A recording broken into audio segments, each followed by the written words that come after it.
โอ้ยพี่น้องเนาะมาไกลบ้านไกลเมืองกันเนาะปวดท้องปวดไส้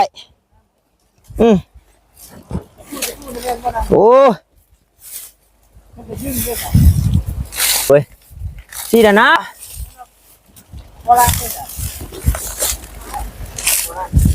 โอ้กินชมหมักม่วงบ้าบุญเผื่อมาพี่น้องเนาะโอ้ยโอ้โอ้โหปาดทุ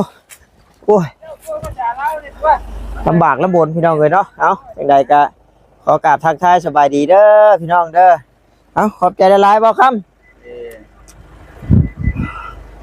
ปาดทุเนาะกั้นใจมอบอยู่พี่น้องเลย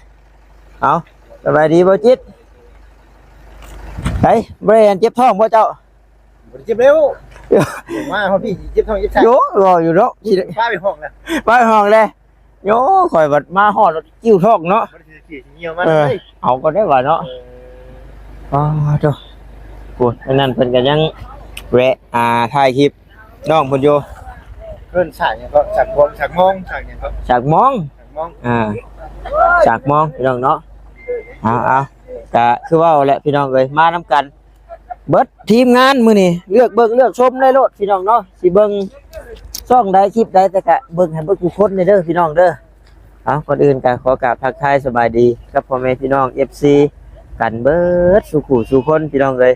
บ่ว่าอยู่ทางฝั่งลาวฝั่งไทยหรือว่าทางต่างประเทศนํเนาะก็ยินดีต้อนรับเข้าสู่ช่องของบ่าวตาบ้านเฮาคือเก่าพี่น้องเอ้ยตอนนี้ก็อยู่บ้านนาหลวงบ่อยู่บ้านจังแหละได้ยินน้องเวตาถามน้องเพิ่นอยู่พี่น้องเอ้ยเนาะพี่น้องพอดีว่าทางบ่าวแสนเพิ่นเนาะแวะเอาชุดยังชีพให้ทางเอื้อยกับน้องเพิ่นพี่น้องสวัสดีน้องเวตาเนาะสบายดีไปลงอยู่ไสก็ลงอยู่ทางก็ได้อันบัตรบัตรไปฮอดบ้านเจ้าแหละเจ้าอันเคาะเด้อเจ้าเคาะกอกๆเด้อมีลูกเป็นนักเกมตะกี้ชื่อจังไดนี่ผู้น้อยนี่แดนชื่อแดนแดนว่าอ้าวบ่เจ้าได้ชื่อยังเจ้าโอ้ยเนาะมันเจ็บบ่ได้เห็นน้องเวลตานั่งเป็นหมู่เด้อเดี๋ยวนี้ขอโทษขออภัยนำหลายๆว่าทางในก็มันเต็มแล้วเดี๋ยวอันไปฮอดบ้านเจ้าเคาะเด้อโอเคไปจะไปสวัสดีน้องเนาะนี่บ่บ้านเพิ่นสาวอารมณ์ดีหัวอย่างเดียวเชื่อยังเนาะชื่อจุ่มจะชื่อจุ่มแน่พอแล้วเนาะเอาลงมาไปกินยังมาตั้งแต่คือหัวดีแท้เอาโตขี่รถข่อยมายังไม่บอกชื่อข่อยช้ำชื่อจังใดก็ชื่อจังใดล่ะจุ่มสาวจุ่มสาวจุ่มมีครอบครัวแหละยังบ่เป็นสาวโสดโสดโตดโปดพี่น้องเลยใช้เฮือนเจ้าเฮือนหลังไหนฮะหลังไหนไก่ป่ะโอ้นี่หมูได้เนาะพี่น้องเบิ่งที่ชุ่มเลยเปิดคุณเนาะเซลมาเลยพี่น้องเลยจุ่มเจ้ามาได้ใส่ก่อนพ่อมาเจ้ามาใส่พ่อมาเอาคือเห็นยางมาอะไรเกิดพ่อมาจะให้ใช้มะกล้วยมักชะลีได้จะบ่ได้มาน้ำบ่ไปปลูกยังก็อยู่ให้มันบ่ปลูกยังจ้ะอยู่ชื่อไปเฮ็ดปลานี่ทางปลานี่ไปทางปลาไปทางปลาเพิ่นว่าเนาะซื้อเสาจุ๋มพี่น้องเลยแล้วก็เจ้าได้เอื้อยจังก็น้ำแหนม พอดีพ่อเพิ่นทางบ่เสร็จเอาของแจกให้เพิ่นพี่น้องเนาะผู้เนาะชาวบ้านเพิ่นมาเซลป้าซะพอดีแหละสิเข้าไปหมู่บ้านทางในพุ่นแหละจังใดก็ไปพ้อกันโอกาสหน้าเด้อเฮาเห็นในเขาเว้าเวียดเว้าแซนเว้าเผยไทยอารมณ์ดีหลิว่าเนาะได้ชื่อสาวอารมณ์ดีผัวอยู่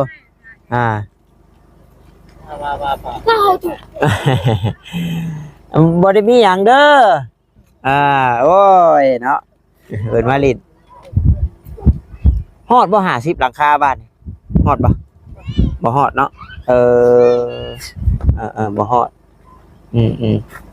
คักอลีมีสายน้ำพากลางไปนี่พี่น้องเนาะเคยเห็นข่อยอยู่บ่บ่เคยเจ้าได้เคยเห็นบ่เคยครับนั่นแหละมาดูโพดเนาะ เอาแน่นั่นแหละซะเนาะบ่เด้อผู้ป้าสบายข่อยก็กลับก่อนป้าโชคดีเอาหัวอย่างเดียวขอบใจเด้อ เด้อโอเคบ๊ายบายลืมฉากแล้วลืมฉากแล้วลืมฉากแล้วโอ้ยพี่น้องเนาะ ลืมฉากแล้ว ไหนเชิงไหนไปชื่อกินนี่ว่าบ้านนี้เนาะมาต่อพี่น้องเลยปุ่นทำไวๆอยู่คุณว่าพี่น้องเนาะพอมันบ่ตรงเลยพี่น้องเนาะสบายดีสวัสดีมาอันเซปูนครั้งแรกก็จับสากใหญ่เลยพี่น้องมึงในเฮ็ดสากคนฮักโคตรโผู้อยู่บ่ชื่อมันเนี่ยจากนั้นข่อยห้องสากข้างนอกอยู่ได้ซั่นสากมองโอ้ถือว่าสากมองชื่อเพิ่นแต่ว่าบ้านนี่ก็ผิดพลาดในการอันนี้แหละพี่น้องเนาะในเสียงมันบ่ได้ยินพี่น้องมานั่งพากเอา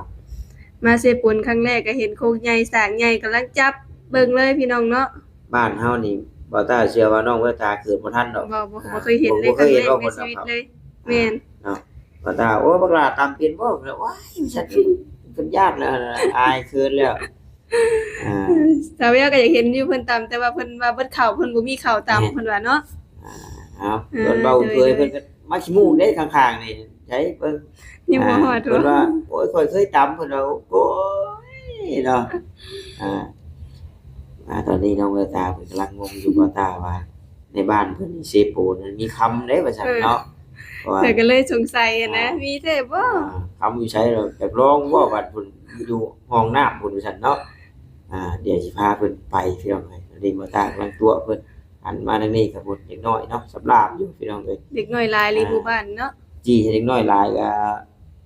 ย่านละมืดกดชุมชนของมื้อนี่พี่น้องเนาะทางช่องเบาจันทร์ก็คือว่าโดนระงับบ่เห็นเราเอาลงอยู่มันยังมีกำหนดอยู่บ่เนาะว่า14มื้อพุ่นได้มาพี่น้องเนาะตัดปั๊บมาเอาพี่ชันมีตู้เพิ่นเฮ็ดยังไงเฮ็ดงมเป็นหอนค่ำบ่จักเนาะว่าตามีค่ำได้บ่ใส่ห้องนี่บ่น่ะแม่แล้วตัวเพิ่นมีตู้เพิ่นนครอยู่จ้ะไปเพิ่นว่าไปเบิ่งกันพี่น้องเอ้ยว่าตาตัวหรือความจริงเนาะไปตู้เพิ่นเฮ็ดอีหยังพี่น้องงมอยู่ได้ยันริมน้ำฮะมันก็คืออยู่ได้พี่น้องเนาะแบบว่าเอ้าสายน้ำเซปูนพี่น้องเนาะมันก็คือสิมีแบบแร่ทองคำอหย่างซี่นะเนี่ยพี่น้องโอ้บรรยากาศดีขนาดโฮมต้นไม้กับห้วยห้องคลองบึงเนาะริมทานคืออยากมาอยู่บ่แบบนี้ข่อยน่ะถ้าว่าให้อยู่ก็อยู่ได้อยู่คะแนนมันมีไฟฟ้าการเป็นอยู่แบบว่าแล้วก็ให้มันมีเงินนั่นนะอยู่ได้อยู่บ่ตานี่เด้อพี่น้องเนาะถ้าสิให้ใช้ชีวิตอยู่ประจำแบบเลยนี่บ่แม่นว่าซั่นสิดอกบ่ตาคิดว่าอยู่บ่ได้ดอกมันบ่มีห้านขายเครื่องบ่มีไฟฟ้าแต่ว่าถ้าให้มาอยู่ชั่วคราวนี่นะโอ้แบบมาพักผ่อนมาแบบนี่โอกาสอากาศดีเหมาะกับการพักผ่อนกายใจพี่น้องเป็นหยังจังอยู่บ่ได้น่ะสิแล้วอินเทอร์เน็ตอิหยังก็ใช้บ่ได้นี่นะเฮาก็สิลงคลิปสิสื่อสารหยังมันก็ยากลำบากแต่ว่าบรรยากาศเนี่ยโอ้ยงามพี่น้องเว้ยบรรยากาศดีพี่น้องเนาะมาเบิ่งไปตู้เพิ่นเนาะเพิ่นเฮ็ดไปสั่งพี่น้องงอมๆอยู่นี่แต่ว่าน้ำนี่ใส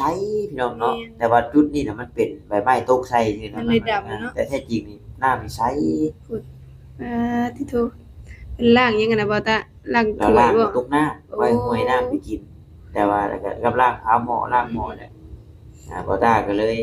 สิไปเว้าหยอกเล่าว่าฮอนคำบ่ ตัวคนที่สอง ตัวคนที่สองเราบ่จักว่าฮอนคำมันเป็นแบบใดเนาะแม่บ่เข้าใจนะครับ ให้บ่ตาสวยอันสาธิตให้เบิ่งเด้อติ อ่ะ บ่ตาว่าเฮาย่างไปดีได้บ่ว่าซั่นเพิ่นว่าย่างมาโดนลูกว่าซั่นเนาะลุยน้ำไปแล้วแหละน้ำเด้อได้นี่ น้ำเด้อบ่ซื่อ เด้อ เออน้ำนั่นเป็นเด้อภาษาบ้านเพิ่นอย่างว่าจะว่าอาบน้ำนะเปื่อยเด้อ อ๋อหมายถึงอันว่าแล้วกันเนาะ เปื่อย บ้าน เปื่อย เฮา เด้อ คือ นี่นะคือแก้ เปื่อย เสื้อผ้านี่นะแก้เสื้อผ้าอาบน้ำเลยบ่แล้วกับเพิ่นอยากเว้าแบบเข้าใจอยู่ดอกบางคำถ้าเฮาคิดออกอะนะ เพิ่นว่าลูกสิล้างบ่ว่าซั่นเนาะเบิ่งว่าเฮาสิทาทิศให้เบิ่งว่าซั่นมาว่าซั่นบ่ตามมันมีคำบ่ในแม่เอ้ยว่าตัวเพิ่นว่าเอาแม่นเลยบ่ลูกเพิ่นว่าเอาแม่นอีหลีแล้วว่าซั่นฮอดให้แม่เบิ่งก่อนหน้าเพิ่นว่าแม่บ่เคยเห็นว่าซั่นโอ้ยบ่ตามจับซ้ำมาได้ใส่ เอา เลย ขี้ดินฝึกใช่แล้วติ บ่ตาว่าน้องบ่ตาเห็นบ่ซั่นเชื่ออีกนี่ก็ได้ใช่ซั่นสิได้บ่แล่นมาเบิ่งเนาะ โอ้ อันนี้ว่าซั่นแม่เพิ่นก็แม่นอีหลีบ่ลูกว่าซั่นแม่นแล้วว่าซั่น เพิ่นได้คำนวณบางใหญ่เมื่อตอนเมียนะพี่น้อง เอามื้อตอนสามีก่อน2 บาทนั่น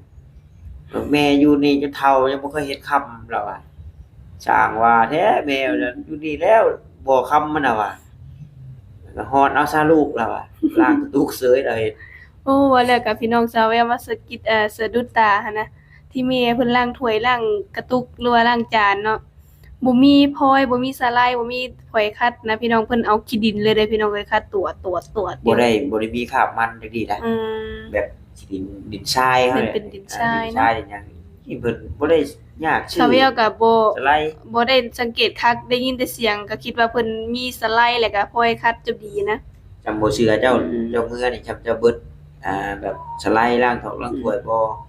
เอาขี้ดินบ่หรือว่าขี้เถ้าบ่นี่ อืม ล้างรถเป็นหม้อเป็นแห้งเป็นถ้วยเป็นหยังนี่ อืม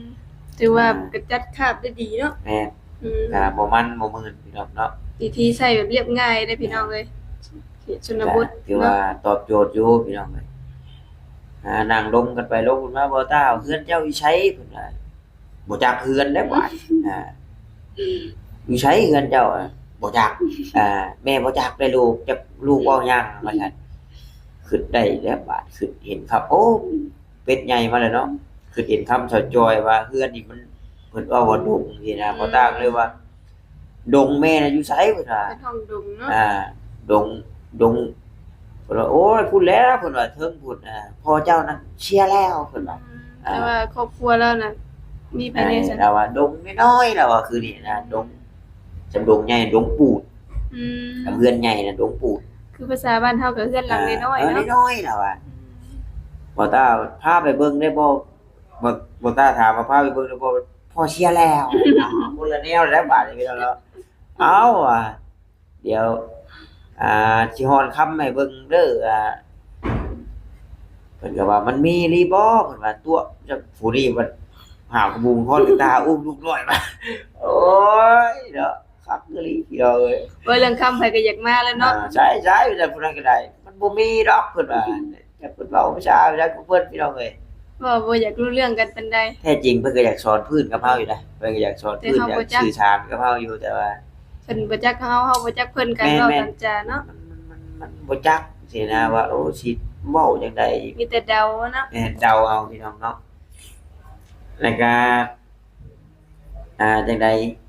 มื้อนี้น่ะมีเป้าหมายว่าหาครอบครัวจะจื้ออยู่บ่เจ้าทาย ชื่อเอื้อยอาขึ้นบ่เอื้อยอาขึ้นบ่ แลขึ้น กับอ้ายสิละจื้อบ่ได้เด้อพี่น้องอาบอยบ่เบิ่งบ่ เบิ่ง